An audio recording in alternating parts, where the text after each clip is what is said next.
فاسألوا أهل الذكر إن كنتم لا تعلمون۔ اے لوگو، علم والوں سے پوچھو اگر تمہیں علم نہیں۔ بسم اللہ الرحمن الرحیم۔ ایک دوست نے عشر کے متعلق چند سوال کیے ہیں۔ پہلا سوال یہ ہے کہ کون سی پیداوار کے اندر عشر واجب ہوتا ہے اور کون سی پیداوار کے اندر عشر واجب نہیں ہوتا۔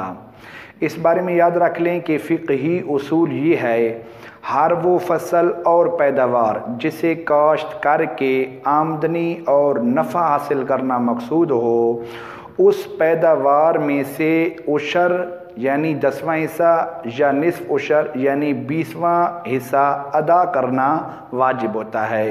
لہذا ہر فصل، ہر اناج، ہر سبزی میں سے عشر یا نصف عشر ادا کرنا واجب ہوتا ہے۔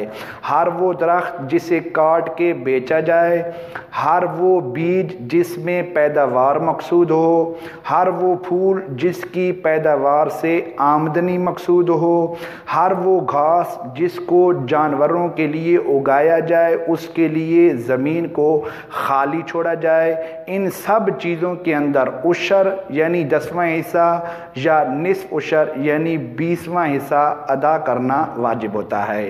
دوسرا سوال یہ ہے کہ کس زمین میں عشر یعنی 10واں حصہ اور کس زمین میں نصف عشر یعنی 20واں حصہ ادا کرنا واجب ہوتا ہے۔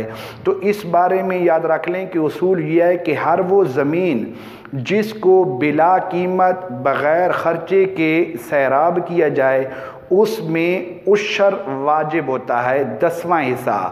اب وہ زمین جس کو بارش کے پانی سے سیراب کیا جاتا ہے، چشمے کے پانی سے سیراب کیا جاتا ہے، تو اس فصل میں سے عشر 10واں حصہ واجب ہوگا۔ اور ہر وہ زمین جس میں خرچ کر کے سیراب کیا جاتا ہے، جیسے ٹیوب ویل ہے یا نہر اور نالے کا وہ پانی جس کی قیمت ادا کرنی پڑے، تو اس پیداوار میں سے نصف عشر یعنی 20واں حصہ ادا کرنا واجب ہے۔ تو خلاصہ یہ ہے کہ عشر اور نصف عشر کا جو دار و مدار ہے وہ پانی کے قیمت ادا کرنے یا پانی کے بلا قیمت اور بغیر خرچے کے سیراب کرنے پر دار و مدار ہے۔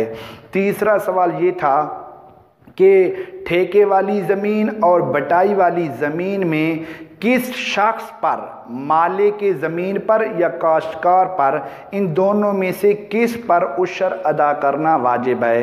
تو اس بارے میں یاد رکھ لیں کہ پہلے ٹھیکے والی زمین اور بٹائی والی زمین کا جو فرق ہے وہ یہ ہے کہ ٹھیکے والی زمین کے اندر مالک زمین نقدی پر ٹھیکہ طے کرتا ہے، وہ ایک وقت مقرر کرتا ہے، سال یا جتنے بھی ماہ، اس کے اندر وہ کاشتکار سے نقدی وصول کرتا ہے اور وہ وقت طے ہو جاتا ہے۔ اب کاشتکار کی مرضی، اس کے اندر ایک فصل، 2 فصل، اس وقت کے اندر جتنی کاشتکاری کر سکتا ہے وہ اس کی مرضی ہے، اور جو فصل کاشت کرنا چاہے وہ بھی کاشتکار کی مرضی ہوتی ہے۔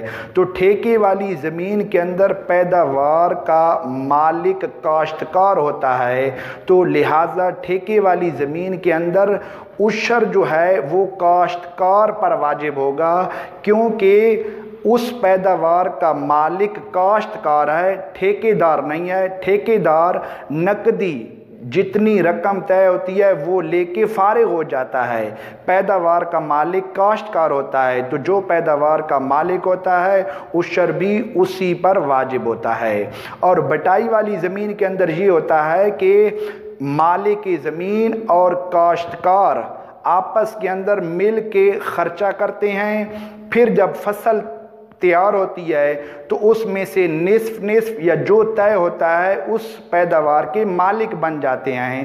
تو اس کے اندر جس آدمی کے حصے کے اندر جتنی پیداوار آئی، جتنی پیداوار کا وہ مالک بنا، اپنی پیداوار میں سے عشر یا نصف عشر ادا کرنا واجب ہوگا۔ اللہ رب العزت کی بارگاہ کے اندر دعا ہے، اللہ رب العزت ہم سب کو احکام شرع سیکھنے کی، سمجھنے کی، عمل کرنے کی اور دوسروں تک پہنچانے کی توفیق عطا فرمائے۔ آمین بجاہ نبی الامین صلی اللہ تعالی علیہ وآلہ وصحبہ۔